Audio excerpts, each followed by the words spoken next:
पवित्र बाइबल का वचन पढ़े और सुने जाने पर प्रभु यीशु मसीह आपको और आपके परिवार को आशीष दे।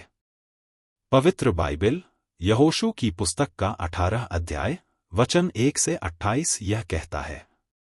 वचन 1। फिर इस्राएलियों को सारी मंडली ने शीलो में इकट्ठी होकर वहां मिलाप वाले तंबू को खड़ा किया, क्योंकि देश उनके वश में आ गया था। वचन 2। और इस्राएलियों में से 7 गोत्रों के लोग अपना अपना भाग बिना पाए रह गए थे। वचन 3। तब यहोशू ने इस्राएलियों से कहा, जो देश तुम्हारे पूर्वजों के परमेश्वर यहोवा ने तुम्हें दिया है, उसे अपने अधिकार में कर लेने में तुम कब तक ढिलाई करते रहोगे। वचन 4। अब प्रति गोत्र के पीछे 3 मनुष्य ठहरा लो, और मैं उन्हें इसलिए भेजूंगा कि वे चलकर देश में घूमे फिरें और अपने अपने गोत्र के भाग के प्रयोजन के अनुसार उसका हाल लिख लिख कर मेरे पास लौट आएं।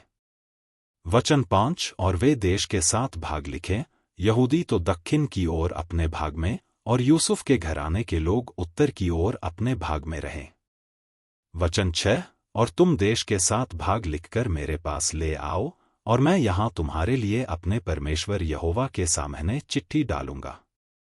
वचन 7। और लेवियों का तुम्हारे मध्य में कोई भाग न होगा, क्योंकि यहोवा का दिया हुआ याजकपद ही उनका भाग है, और गाद, रूबेन और मनश्शे के आधे गोत्र के लोग यरदन के पूर्व की ओर यहोवा के दास मूसा का दिया हुआ अपना अपना भाग पा चुके हैं।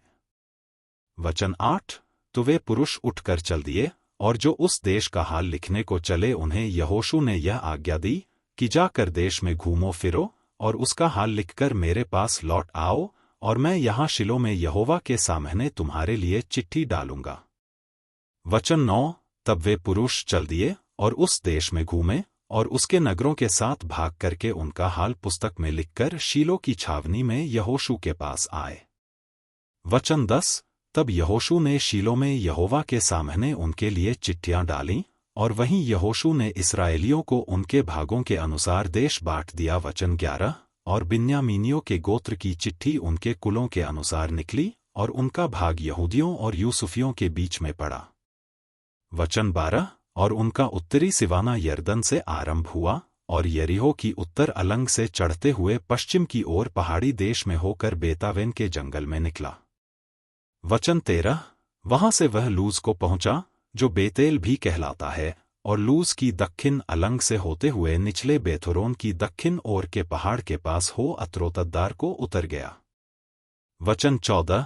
फिर पश्चिमी सिवाना मुड़के बेथोरोन के सामने और उसकी दक्षिण ओर के पहाड़ से होते हुए किर्यत बाल नाम यहूदियों के एक नगर पर निकला, जो किर्यत्यारीम भी कहलाता है। पश्चिम का सिवाना यही ठहरा। वचन 15। फिर दक्षिण अलंग का सिवाना पश्चिम से आरंभ होकर किर्यत्यारीम के सिरे से निकलकर नेप्तोह के सोते पर पहुंचा। वचन 16। और उस पहाड़ के सिरे पर उतरा, जो हिन्नोम के पुत्र की तराई के सामने और रपाइम नाम तराई की उत्तर ओर है। वहां से वह हिन्नोम की तराई में, अर्थात यबूस की दक्षिण अलंग होकर एनरोगेल को उतरा। वचन 17। वहां से वह उत्तर की ओर मुड़कर एनशेमेश को निकलकर उस गलीलोत की ओर गया, जो अदुम्मीम की चढ़ाई के सामने है। फिर वहां से वह रूबेन के पुत्र बोहन के पत्थर तक उतर गया। वचन 18। वहां से वह उत्तर की ओर जाकर अराबा के सामने के पहाड़ की अलंग से होते हुए अराबा को उतरा। वचन 19। वहां से वह सिवाना बेथोगला की उत्तर अलंग से जाकर खारे ताल की उत्तर ओर के कोल में यरदन के मुहाने पर निकला। दक्षिण का सिवाना यही ठहरा। वचन 20। और पूर्व की ओर का सिवाना यरदन ही ठहरा। बिन्यामीनियों का भाग चारों ओर के सिवानों सहित उनके कुलों के अनुसार यही ठहरा।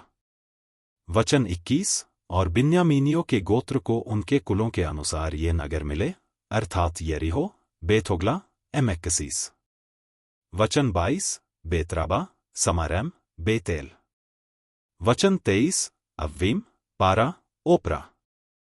वचन 24। कपरमोनी, ओपनी और गेबा, ये 12 नगर और इनके गांव मिले। वचन 25। फिर गिबोन, रामा, बेरोत। वचन 26। मिस्पे, कपीरा, मोसा। वचन 27। रेकेम, यिर्पेल, तरला। वचन 28। सेला, एलेप, यबूस, जो यरूशलेम भी कहलाता है, गिबत और किर्यत, ये 14 नगर और इनके गांव उन्हें मिले। बिन्यामीनियों का भाग उनके कुलों के अनुसार यही ठहरा। यदि आप विश्वास करते हैं तो यह वचन सभी विश्वासियों को भेजें और इस चैनल को प्रभु यीशु मसीह के नाम से सब्सक्राइब करें और आशीष प्राप्त करें। धन्यवाद।